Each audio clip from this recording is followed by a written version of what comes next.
자, 이 시간 하나님께서 주신 말씀 함께 보도록 하겠습니다. 사사기 2장 16절부터 23절입니다.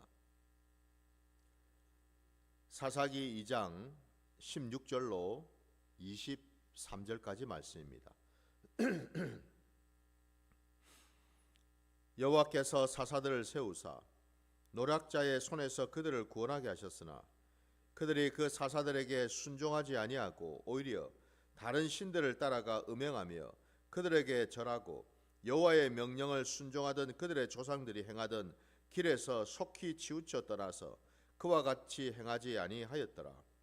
여호와께서 그들을 위하여 사사들을 세우실 때에는 그 사사와 함께 하셨고 그 사사가 사는 날 동안에는 여호와께서 그들을 대적의 손에서 구원하셨으니 이는 그들이 대적에게 압박과 괴롭게 함을 받아 슬피 부르짖음으로 여호와께서 뜻을 돌이키셨음이거늘. 그 사사가 죽은 후에는 그들이 돌이켜 그들의 조상들보다 더욱 타락하여 다른 신들을 따라 섬기며 그들에게 절하고 그들의 행위와 패역한 길을 그치지 아니하였으므로 여호와께서 이스라엘에게 진노하여 이르시되 이 백성이 내가 그들의 조상에게 명령한 언약을 어기고 나의 목소리를 순종하지 아니하였은즉 나도 여호수아가 죽을 때에 남겨둔 이방 민족을 다시는 그들 앞에서 하나도 쫓아내지 아니하리니 이는 이스라엘이 그들의 조상들이 지킨 것 같이 나 여호와의 도를 지켜 행하나 아니하나 그들을 시험하려 함이라 하시니라. 여호와께서 그 이방 민족들을 머물러 두사 그들을 속히 쫓아내지 아니하셨으며 여호수아의 손에 넘겨주지 아니하셨더라. 아멘. 자, 오늘 우리에게 주신 말씀을 가지고 사사들을 세우사라는 제목으로 말씀을 나누고자 합니다. 오늘 여호와 하나님께서 말씀의 그 제목처럼 본문 첫 절에 보면 사사들을 세우사 노략자의 손에서 그들을 구원하게 하셨으나 라고 되어 있습니다. 우리가 알고 있는 것처럼 이 사사시대 12명의 그 사사들을 하나님이 세우셨는데 오늘 본문에 나와 있는 것처럼 하나님께서 사사들을 세우신 까닭 크게 두 가지가 있음을 우리가 보게 됩니다. 첫째는 오늘 우리가 읽은 본문의 18절 말씀을 보면은 이스라엘 백성들은 끊임없이 하나님 말씀에 불순종하고 패역하고 말씀을 지키지 않는 길로 속히 떠나갔는데 뿐만 아니라 그들은 그 땅에 살고 있는 여러 우상들을 섬기고 절하는 그런 음란한 짓을 저질러서 하나님께서 그들에게 진노하시고 또 징계를 하시려고 그 땅에 살고 있는 주민들 그들을 하나님은 사용하셔서 그 이스라엘 백성들을 징계하는 도구로 쓰셨다라는 거지요. 근데 그때마다 또 이스라엘 백성들은 그것으로 인하여 자신들이 힘들고 괴로워서 고통을 받으니 결국 하나님 앞에 나와서 또 슬피 부르짖으니 하나님께서는 또 그 모습을 보시고서 오늘 본문에 마음을 돌이키셨다, 뜻을 돌이키셨다라고 말씀하죠. 이게 첫 번째 사사를 세우신 이유이거든요. 놀랍게도 이스라엘 백성들은 사사를 세워서 하나님께서 도우시고 인도하셔서 그 원주민들을 쫓아내 주셨는데 그러면은 이제는 그들이 돌이켜서 오직 여호와 하나님 한 분만을 끝까지 의지하고 붙들어야 될 것 같은데 언제 그러냐는 듯이 그들은 또 똑같은 길로, 패역의 길로 나아가더라는 거죠. 이게 계속 반복이 됐다라는 겁니다. 그러니까 하나님께서 결국 그 이스라엘 백성들의 그 완고함과 그 목이 뻣뻣한, 참으로 하나님의 말씀 앞에서 끝까지 굽히지 아니하고 자신들의 그 옛사람의 그 습성들을 끊어내지 못하고 여전히 이전의 모습으로 또 돌아가는 그런 모습을 보시면서 또 하나님께서는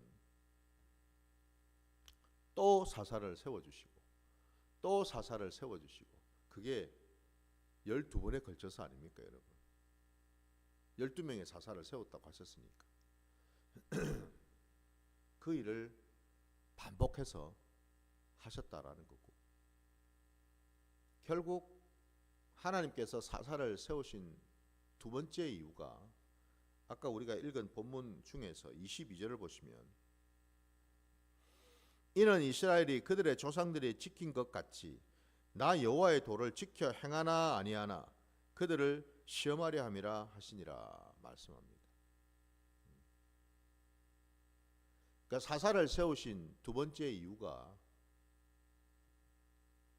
그들은 끊임없이 반복적으로 하나님 앞에서 불순종하고 패역을 해서 하나님은 그에 응당한 또 징계를 또 내리시는데, 그들이 앞서 말씀드린 것처럼 또 그것으로 인하여 하나님 앞에 부르짖으면서 살려달라고 애원을 할 때에 하나님은 또 사사를 세워주셨잖아요. 그리 하신 까닭이 방금 말씀에 나온 것처럼 그들의 조상들에게 명령하셨던 여호와의 그 도를 이제는 그들이 지키겠지. 우리 여호와 하나님의 마음과 뜻이 오늘 본문에 잘 담겨져 있음을 우리가 보게 됩니다. 우리는 일반적으로 생각할 때에 우리도 허물이 많고 죄가 많은 자들이잖아요. 우리의 삶의 자리에서 우리도 습관적으로 혹은 반복적으로 저지르는 허물과 죄가 있거든요. 그것 때문에 우리가 참 많이 탄식하기도 하고 신음하지요. 근데 중요한 것은 그 죄를 끊어내는 것이 중요하잖아요. 그게 정말 죄라는 것을 안다면은 끊어내는 것이 중요한데 그게 쉽지가 않더라는 거죠. 왜 쉽지가 않을까? 그게 쉬울 것 같았으면 여러분 이 땅에 주님이 오셨겠습니까? 오늘 여러분 이 사사시대 12명의 그 사사들을 앞으로 우리가 쭉 이제 살펴볼 터인데, 12명의 사사를 세워가지고 이스라엘 백성들이 완전히 이제는 개과천선해서 새 사람이 되어가지고 정말 하나님의 말씀대로 순종하고 결단코 그 땅에 살고 있는 우상신들을 섬기지 않는 그런 거룩한 백성으로 세워졌다면 주님이 이 땅에 오실 이유가 없었겠죠. 그죠? 무슨 얘기죠? 사사시대뿐만 아니라 그 이후에도 마찬가지로 주님이 오실 수밖에 없는 상황들은 계속해서 이어졌다는 뜻 아니겠습니까? 비단 이 사사기 안에서만 이스라엘 백성들이 곧 하나님을 믿고 하나님의 말씀을 받았고 하나님의 말씀을 알고 있는, 그래서 하나님만을 의지하고 하나님을 예배하는 하나님의 이 백성들이 정말 하나님의 뜻에 합한 그런 모습으로 살았다면 굳이 예수님이 이 땅에 오실 이유가 없지요. 뒤집어서 얘기를 하면 예수님이 이 땅에 오셨다라는 뜻은 뭐죠? 사람으로는 도무지 불가능하기 때문에, 할 수가 없기 때문에, 도무지 이 죄 문제를 해결할 방법이, 수준도, 자격도, 주제도 되지 않기 때문에 결국 주님이 이 땅에 오신 것 아니겠습니까? 사실 오늘 우리가 이 본문 말씀을 보면서 하나님의 자비하심과 하나님의 그 신실하심, 하나님의 그 인내하심, 그것을 또 우리가 보게 되지만은, 또 그 맞은편에 하나님이 이렇게까지, 이 상황까지 참으시고 인내하시고 기다려주시고 징계를 통해서 어떻게 하든지 돌이키게 하시려는 그 모습을 보면서 그 맞은편에 서 있는 이스라엘 백성들의 모습을 보게 되죠. 어쩌면 이리도 패역할 수 있을까? 어쩌면 이리도 죄가 관영할까? 한마디로 구제불능이라고 밖에는 더 할 말이 없다라는 거죠. 놀랍게도 하나님께서는 그런 구제불능인 저와 여러분을 찾아오신 줄 믿습니다. 우리 안에 의로운 것이 단 하나라도 있다면, 하나님 앞에 드릴 것이, 자랑할 것이 단 하나라도 있다면 주님이 이 땅에 오시지 않았겠지요. 사도 바울의 고백처럼 이 세상에 의인은 하나도 없다라고 분명히 말씀하는 걸 볼 때에, 저도 여러분도, 아니 이 세상에 있는 모든 인생들은 하나같이 다 하나님 앞에 허물 많은, 죄 많은 인생일 뿐이다라는 사실이겠죠. 근데 우리는 예수를 믿는다라는 것만으로, 하나님을 믿는다는 것만으로 마치 뭐가 다 된 것처럼, 다 이루어진 것처럼 생각하기 십상이더라는 겁니다.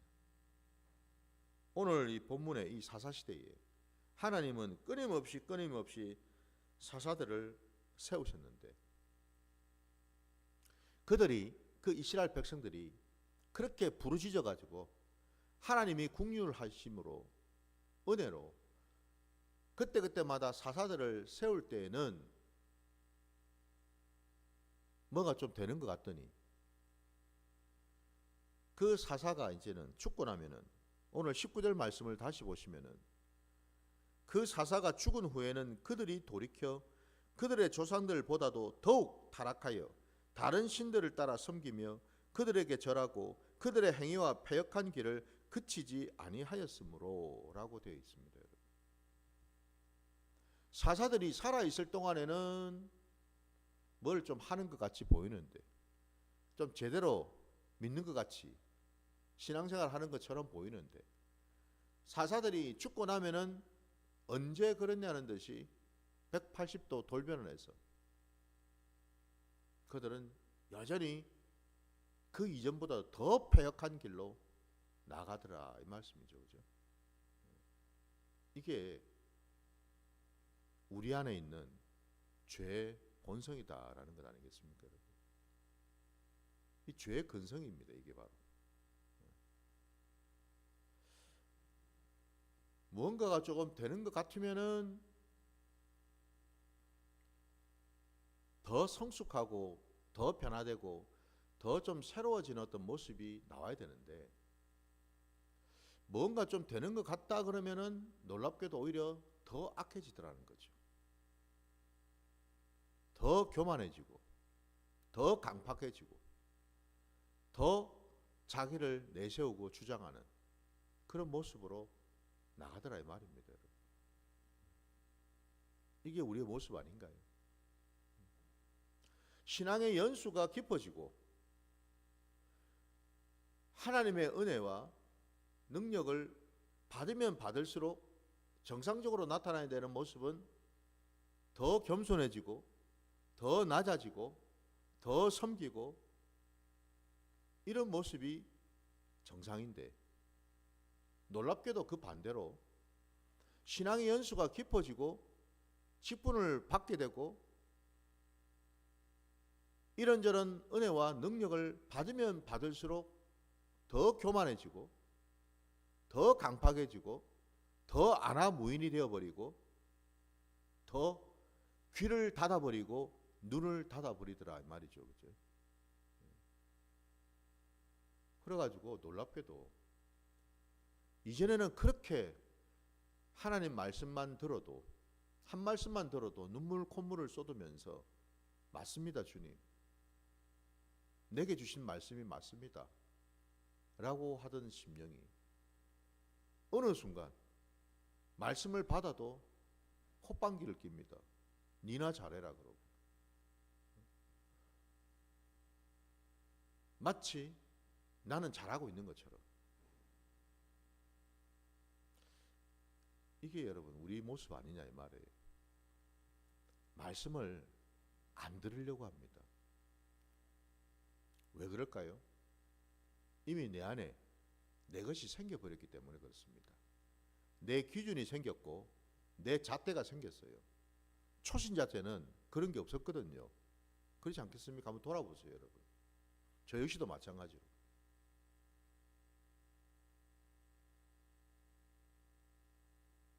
처음에는 다 모르니까, 없으니까 마치 스폰지처럼 잘 받아들여요. 은혜도 커요. 그래서 한 말씀에도 은혜를 받고 돌이키려 하고 변화되는 시간을 갖는데 눈물을 흘리는데, 내 안에 점점 내가 만들어 놓은 기준이 생기고 틀이 생기니까 이제는 뭐예요? 비교를 하고 저울질을 하고 갈수록 심령은 더 강팍해지고 눈에 눈물은 더 말라가더라는 거죠. 울질 않아요 더 이상. 눈물이 말라버린 신앙, 분명히 말씀드리지만 이미 그 신앙은 죽은 신앙이라는 겁니다. 죽은 신앙. 한번 돌아보시기 바랍니다. 언제 내가 눈물을 흘렸는지. 목사님, 꼭 울어야만 신앙생활 합니까? 예. 우리는 울어야 합니다. 내 주제를 때문에도 우리는 울어야 되고, 내가 아무리 몸부림쳐도 안 되는 것 때문에 우리는 울어야 되고, 결국 주님 앞에 나아가서 주님 아니고는 나는 살 수 없다라고 울어야 되고, 우리는 울어야 되거든요. 그래야지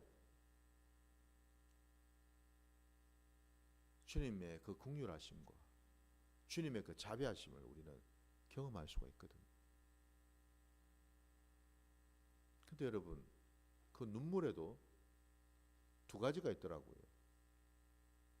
오늘 이 이스라엘 백성들 얼마나 많이 부르짖고 울었습니까? 슬피 부르짖으며 하지 않습니까, 여러분? 얼마나 많이 통곡하면서 울었겠어요. 그죠? 살려달라고, 도와달라고. 이번에 도와주시면 다시는 내가 죄를 짓지 않겠다라고. 그죠? 얼마나 울면서 통곡하면서 다짐하고 또 다짐했겠습니까? 그죠? 그런데 오늘 본문 말씀처럼 사람이 이렇게도 악하더라는 겁니다. 그렇게 통곡하고 울던 자들이, 살려달라고 애원하면서 매달린 자들이 하나님께서 사사를 세우고 그때는 또 편안하게, 형통하게, 무탈하게 지내다 보니까 어느 순간 다 잊어버리죠, 그죠? 이전에 힘들었던 시간들, 어려웠던 시간들은, 하나님을 그렇게 눈물로 붙들었던 시간은 다 잊어버리죠. 이게 왜 그렇겠습니까, 여러분? 이렇게 된 이유가 뭘까요? 이렇게 반복적으로 더 악해지는 이런 악순환이 왜 이렇게 나타날까요? 이유는 간단합니다. 겉사람으로만 신앙생활을 했기 때문에 그렇다라는 거예요. 겉사람의 신앙, 그냥 육신의 신앙 말입니다. 우리의 신앙은 속사람의 신앙이거든요. 속사람이 변화돼야지 진짜 변화된 것이고, 속사람이 살아나야지 그게 하나님 앞에 정말 살아있는 그런 자죠. 우리 모두 다 여러분 육신은 지금 살아있어요. 지금 우리가 지금 무덤에 있지 않잖아요. 우리는 지금 아직도 지금 육신은 다 살아있습니다. 펄펄 살아있어요. 그러면서 우리가 육신으로 지금 신앙생활을 하고 있다 이 말이죠. 근데 안타깝지만 육신으로는 말씀을 온전히 받을 수가 없거든요. 육신으로는 온전히 하나님을 만날 수가 없거든요. 겉사람은 여러분 하나님을 만난다고 해도 안다고 해도요, 그건 제한적일 수밖에 없고 피상적일 수밖에 없습니다. 욥을 여러분 잘 한번 생각해 보세요. 욥기에 나오는 그 욥을 말입니다. 그는 하나님께서도 칭찬하신 의인이었습니다.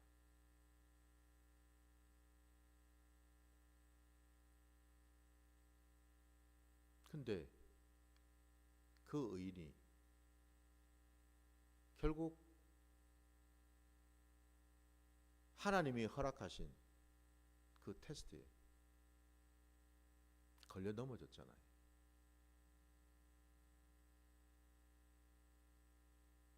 사단이 말하는 것처럼 욥이 그냥 하나님을 섬기겠습니까? 하나님이 아무것도 하질 않았는데 욥이 저렇게 하나님을 예배하고 하나님을 그렇게 경외하겠습니까? 하나님이 뭐라도 주시고 하시니까 거기에 대한 반응으로 하는 것 아니겠습니까? 그걸 다 한번 거두어 보십시오.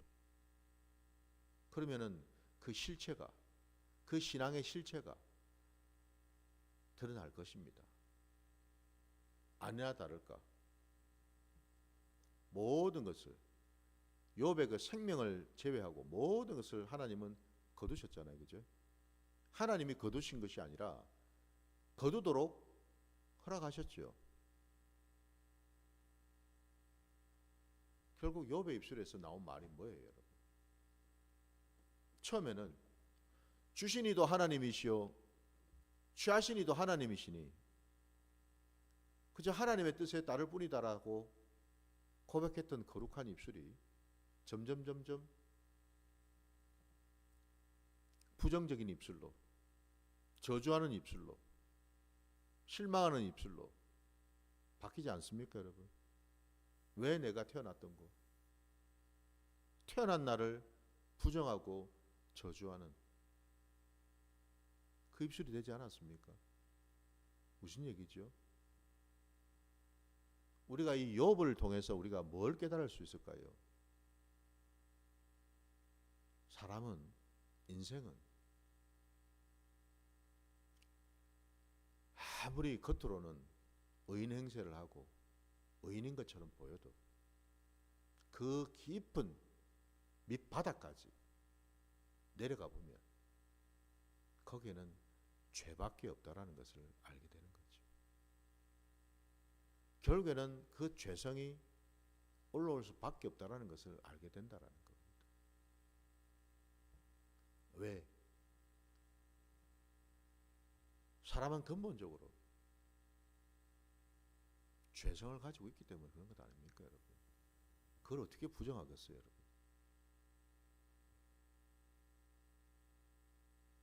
이 땅에 오신 예수님을 빼고 의인이 있습니까, 여러분? 없지 않습니까? 의인이 한 명이라도 아마 이 세상에 있었다면, 예수님 시대에도 의인이 한 명이라도 있었다면 아마도 주님이 십자가에 달려 죽지 않으셨을 겁니다. 한 명이라도 있었다면.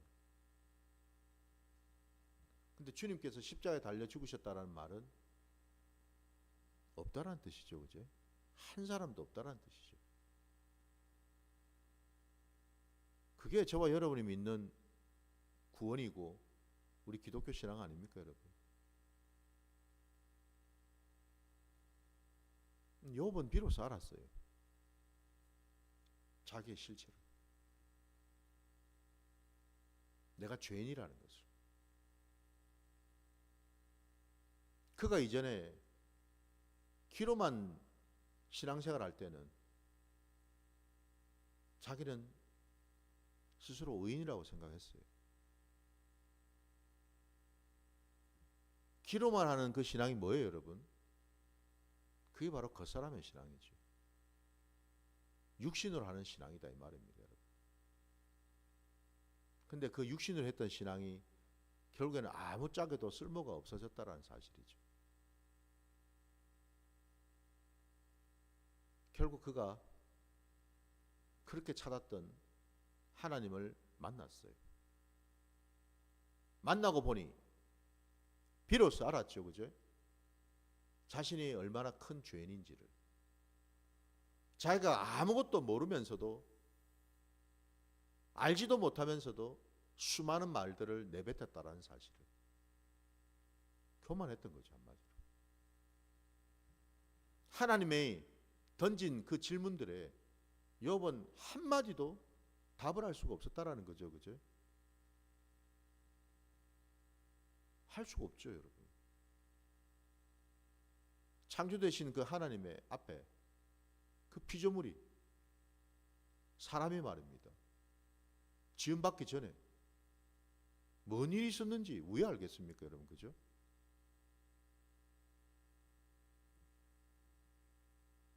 결국 욥은 비로소 하나님을 만남으로 육신의 신앙을 벗고 속사람의 신앙으로 나갈 수가 있었다라는 거예요.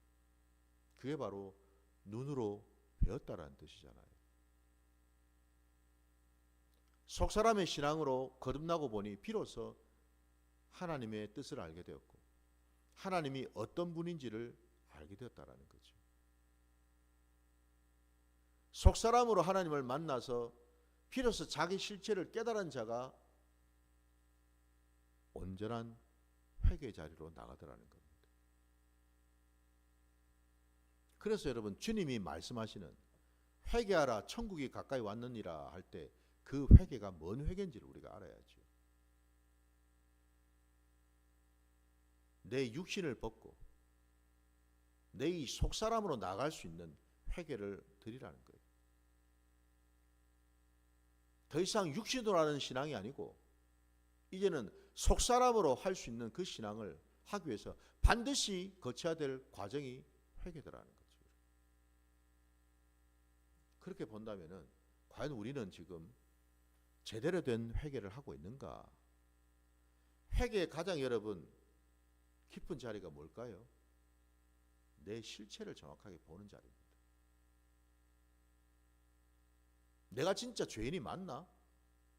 죄인이라면 내가 도대체 어떤 죄를 지었지? 그것을 낱낱이 볼 수 있는 자리가 바로 회개 자리거든요. 그런 회개를 여러분 하셨습니까? 주님 말씀처럼 그런 회개가 있을 때 비로소 천국은 내 심령 안에 부어지겠죠. 그 전까지는 여러분 아무리 하나님의 나라를 구하고 찾아도 올 수가 없습니다. 그런 회개가, 그런 속사람으로 하나님을 만나는 회개가 있지 않고서는 결단코 내 심령 안에, 내 삶의 자리에 천국은 임하지 않는다라는 사실. 온전한 구원은 없다라는 사실, 이걸 우리가 깨달아야 될 줄 믿습니다. 말씀을 이제 마무리하겠습니다, 여러분. 오늘 이 사사시대에 그 시대가 어떤 시대인가 철저하게 나의 실체를 들여다보는 시대다 이 말입니다. 여러분. 정말 내가 얼마만큼 죄인인지를 저 밑바닥까지, 욥처럼요, 가장 저 심령 밑바닥까지 내려가서 마침내 바닥을 치고서 올라오는 신앙, 그게 주님을 만나는 신앙이라는 거죠. 부디 저도 여러분도 이제는 사사시대의 그 이스라엘 백성들처럼 겉사람으로 하는 신앙이 아니라 날마다 내 이 속사람으로 회개하며 주님과 만나고 동행하는 그런 신앙이 되시기를 주의 이름으로 축원합니다. 오늘 말씀 여기까지 드리고 주님 가르치신 기도로 예배를 마치겠습니다. 하늘에 계신 우리 아버지여, 이름이 거룩히 여김을 받으시오며 나라가 임하시오며 뜻이 하늘에서 이루어진 것 같이 땅에서도 이루어지이다.